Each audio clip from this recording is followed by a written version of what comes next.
The alarm chimed through the frontier's edge at 300 hours, pulling Marcus Reed from the first decent sleep he'd had in 3 days. He was at the console before his brain fully processed being awake, checking the automated alert that had triggered the alarm. Distress signal, general emergency frequency, broadcasting standard SOS with location coordinates.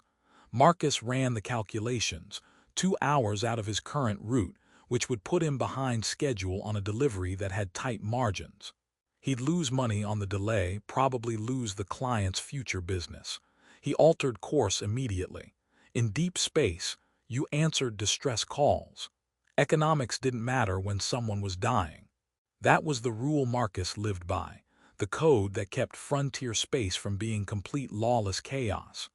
2 hours later, his scanners picked up the source. A small moon, barely habitable atmosphere, no settlements or stations within reasonable distance. And on the surface, one damaged escape pod with failing life support. Marcus brought the frontier's edge down fast, ignoring the atmospheric turbulence that rattled the cargo hold. He grabbed his emergency medical kit and ran out the moment the airlock equalized. The escape pod was Velrani design, high-end diplomatic model. It had crash-landed hard, scorched from atmospheric entry and pitted with what looked like weapons fire. Marcus forced the damaged hatch open and found a single occupant. A Velrani woman, unconscious, her elegant long ears pressed flat against her skull in a way that Marcus's limited xenobiology knowledge recognized as extreme distress. She'd been shot, plasma burns across her side, the distinctive pattern of Velrani military weapons. Dehydration, exposure, and based on the blood loss, she didn't have much time left. Marcus didn't waste time on questions. He got her stabilized with the emergency supplies in his kit, then carried her back to his ship. His medical bay was designed for human injuries, but the principles translated: stop bleeding, restore fluids, monitor vitals, keep the patient alive until proper medical care was available. She regained consciousness while he was sealing the worst of the plasma burns with emergency tissue adhesive. Her eyes opened, sharp, intelligent, filled with pain and fear, and she tried to pull away. "Easy," Marcus said, keeping his voice calm and steady. "You're safe. I'm not going to hurt you. You sent a distress call. I'm responding. My name is Marcus Reed, and I'm going to finish treating your injuries. Then we can talk." She studied him for a long moment, then nodded slightly and stopped resisting. Marcus finished the emergency treatment, got her hydrated with an IV that his medical database assured him was compatible with Velrani physiology, and finally allowed himself to ask questions. "I'm Marcus," he repeated, "independent freight hauler. Your distress beacon brought me here. Can you tell me what happened?"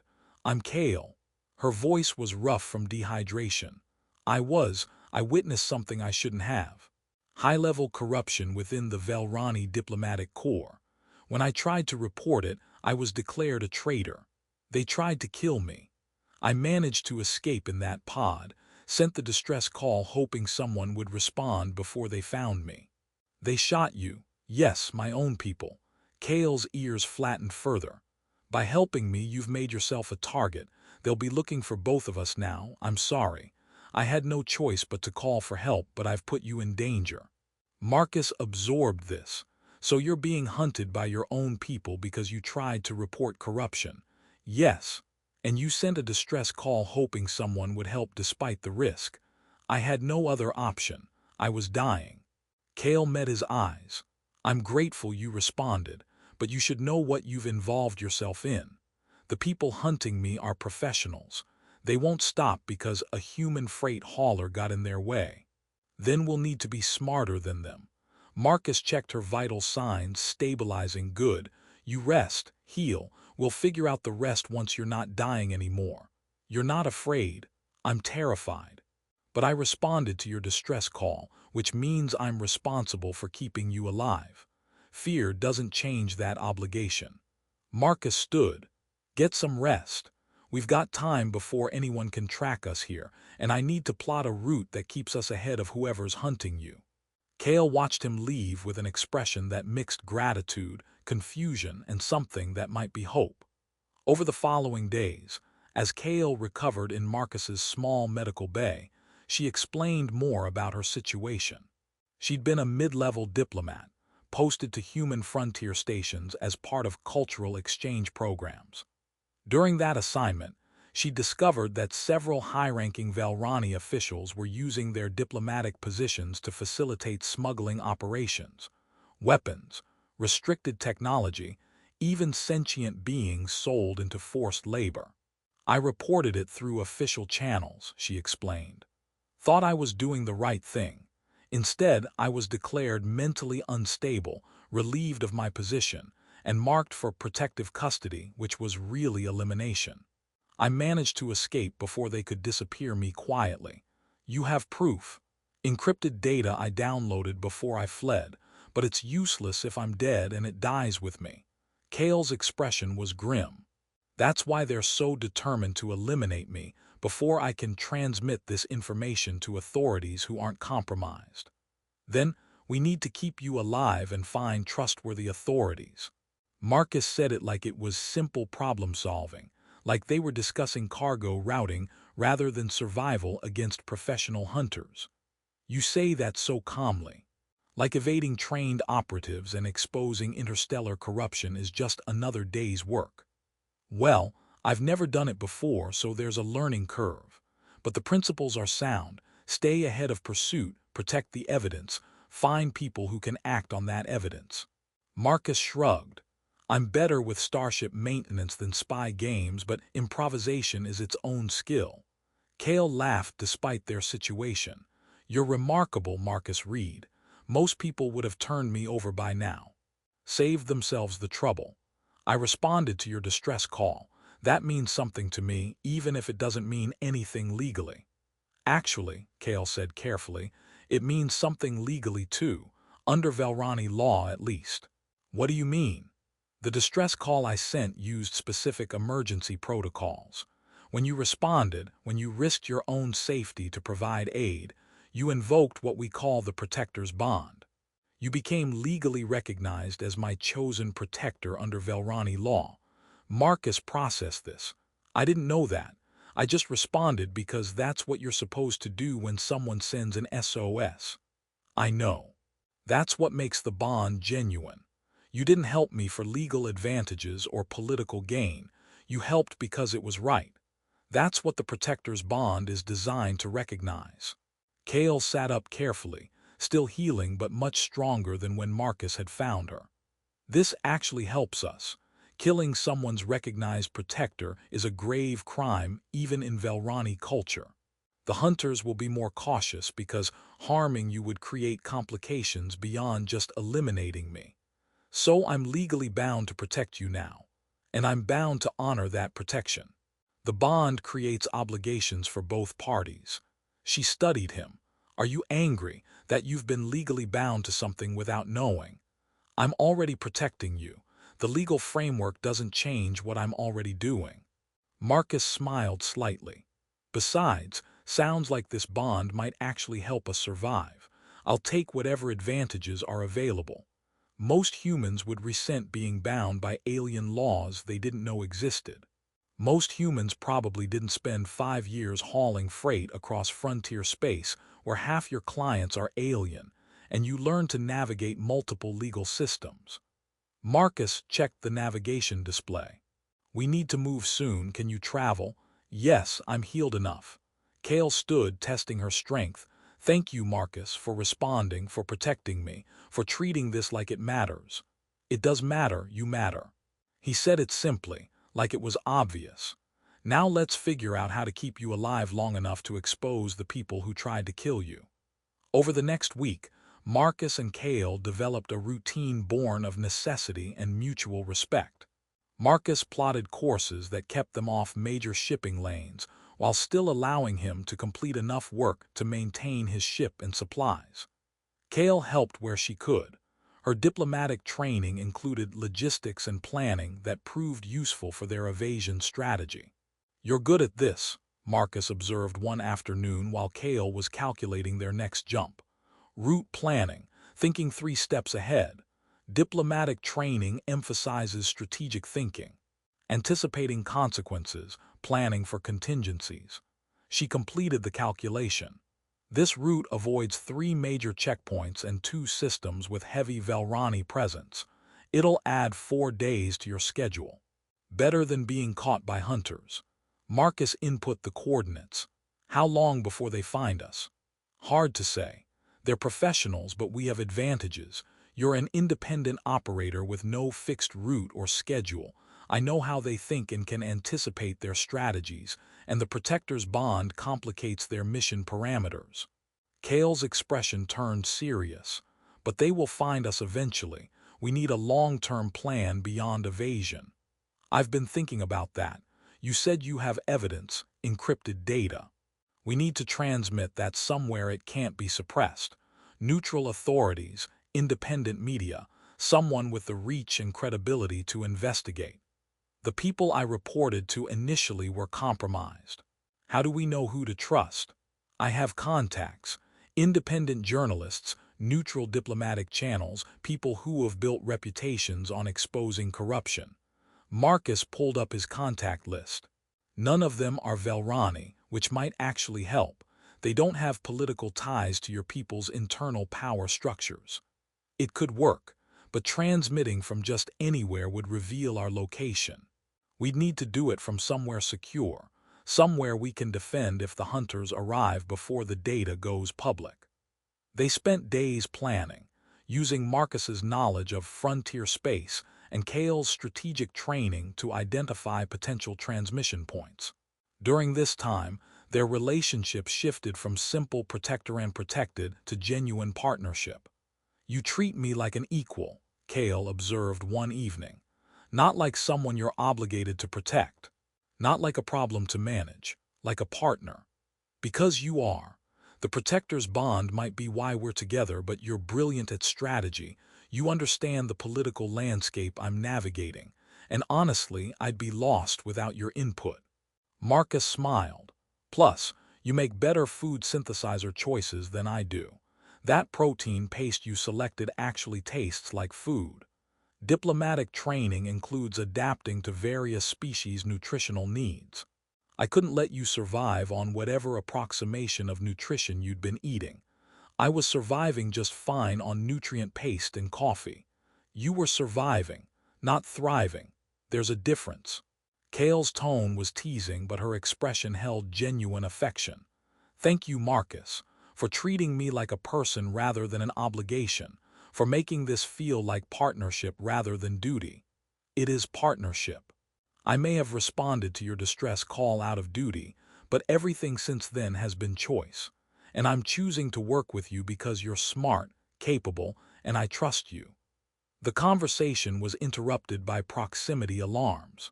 Marcus was at the console immediately, pulling up scanner data. 3 ships moving in formation, clearly military despite running civilian transponders. They found us, Kale said, her voice tight. Yeah, and they're moving to intercept. Hold on. Marcus diverted all power to engines and ran evasive patterns that pushed his ship's capabilities to their limits. The pursuing vessels were faster, better armed, but Marcus had spent 15 years learning how to make his aging freight hauler do things it wasn't designed for.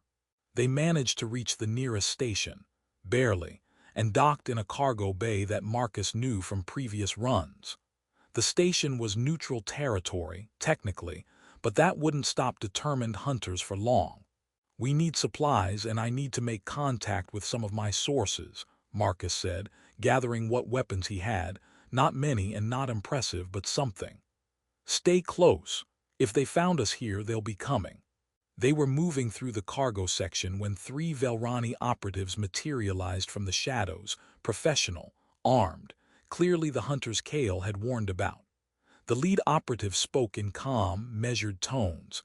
Kale of House Meyerth. You're wanted for questioning regarding diplomatic irregularities. Come with us peacefully, and this doesn't need to escalate.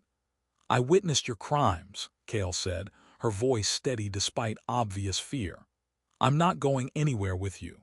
The operative's gaze shifted to Marcus. Human, You've involved yourself in Velrani internal affairs. We're prepared to compensate you for your trouble and any inconvenience. Turn over Kale, walk away with payment for your ship's damages, no consequences. No, Marcus said. You've invoked the Protector's bond. That complicates our mission, but bonds can be dissolved. Release your claim, accept compensation, everyone walks away. I said no. She asked for help. I gave it. I'm not abandoning her because you're offering me money to betray her trust. The operative's expression hardened. Then you're choosing to make this difficult. What followed was chaos. Marcus wasn't a trained fighter. He was a freight hauler with basic self-defense knowledge.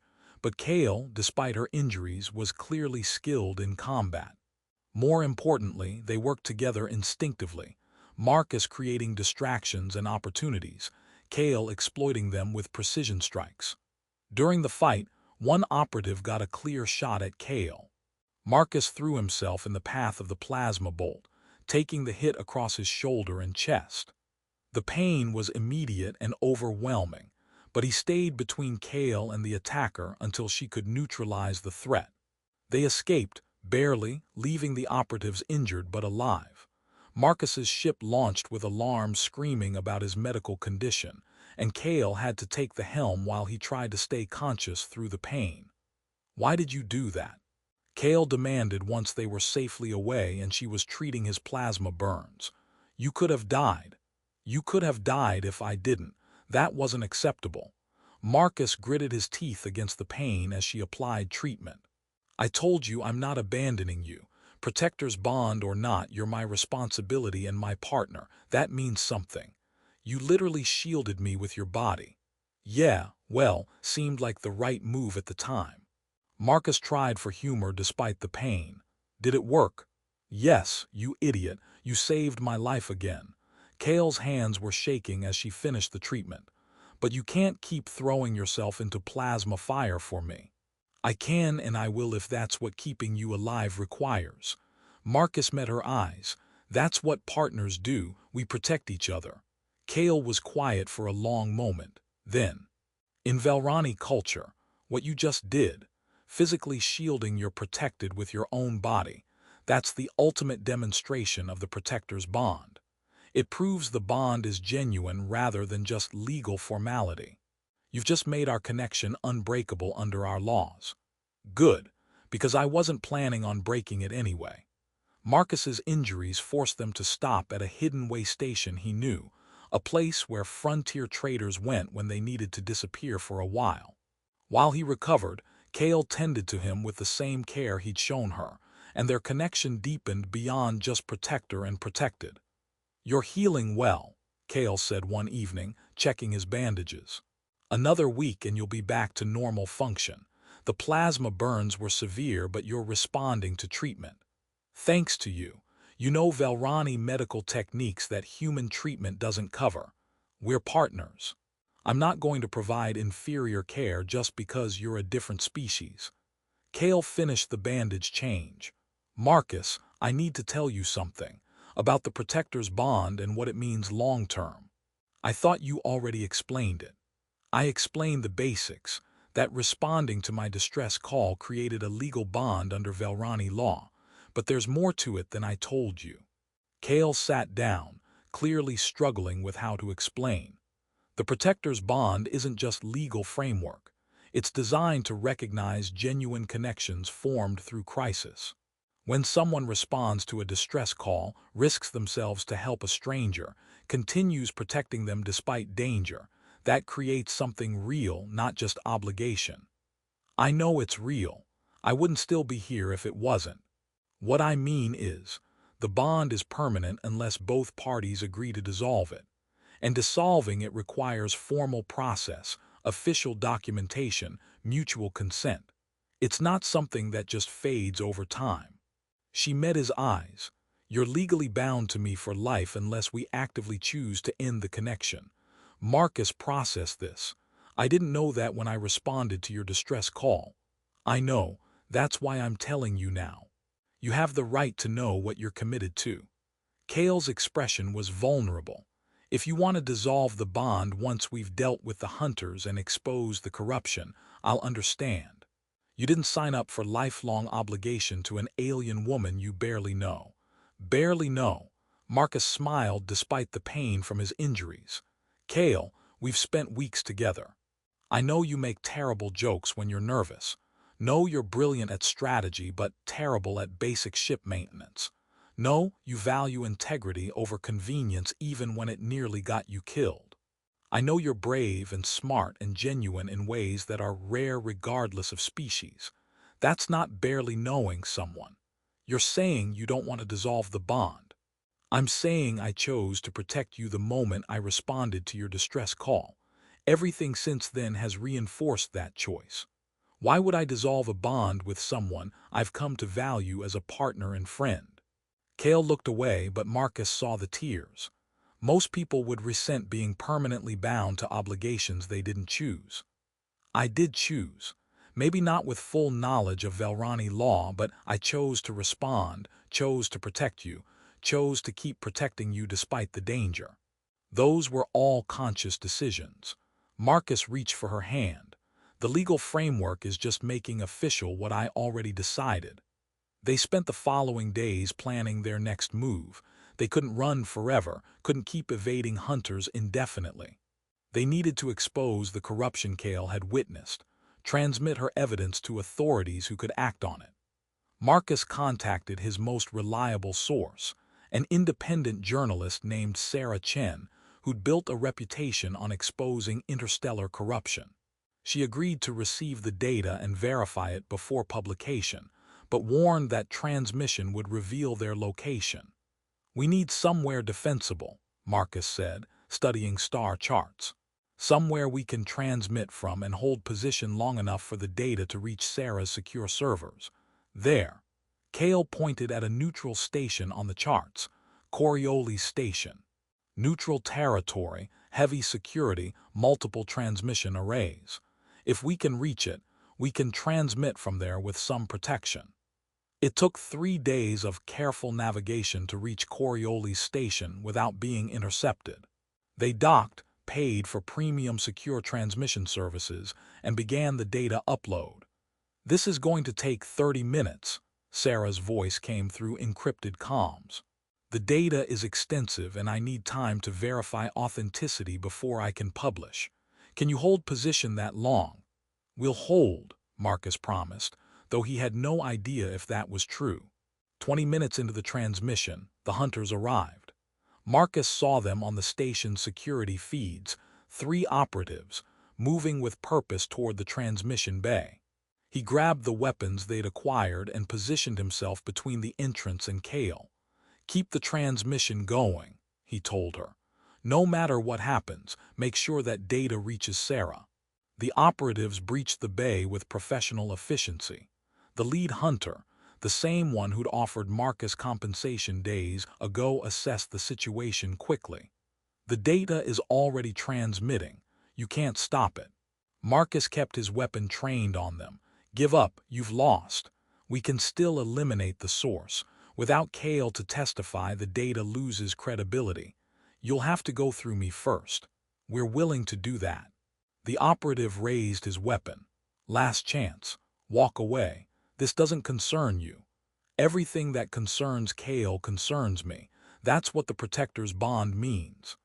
The confrontation was interrupted by station security. Sarah had alerted them to possible hostile action, and neutral station security didn't take threats lightly. The hunters were forced to stand down or face arrest on neutral territory. Transmission complete, Sarah's voice came through comms. Data received, verified, and being distributed to oversight authorities and media outlets across 5 sectors. It's done, Kale, you've exposed them. Kale sagged with relief against the transmission console. It's really over. The immediate danger, yes. The political fallout will take time, but the data is out there. You're safe now. Marcus lowered his weapon as station security escorted the hunters away. We did it. You did it. You kept me alive long enough to transmit the data. You protected me when everyone else wanted me silenced. Kale moved to him, her expression mixing gratitude with something deeper. Thank you doesn't feel adequate for what you've done. You don't owe me thanks. We're partners. That's what partners do.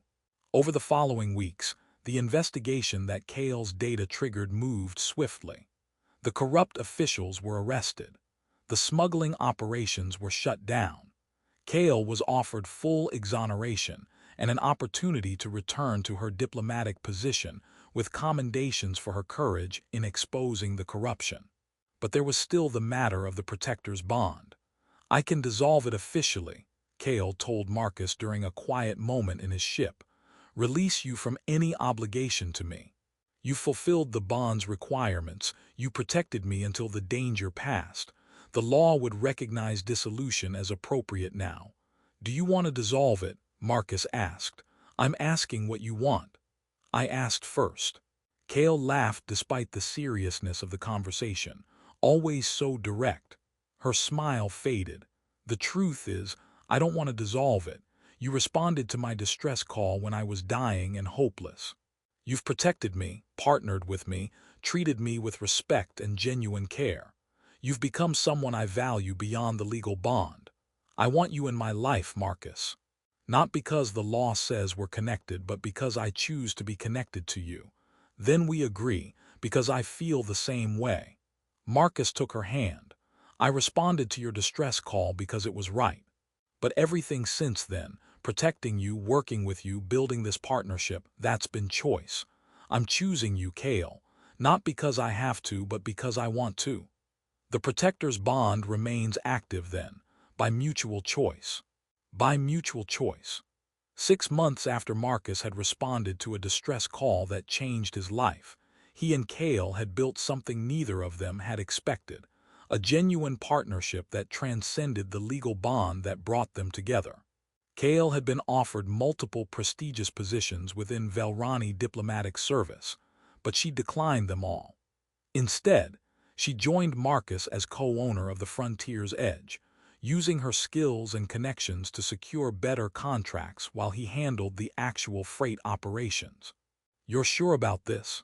Marcus asked when she officially signed the partnership papers. You could be a high-ranking diplomat.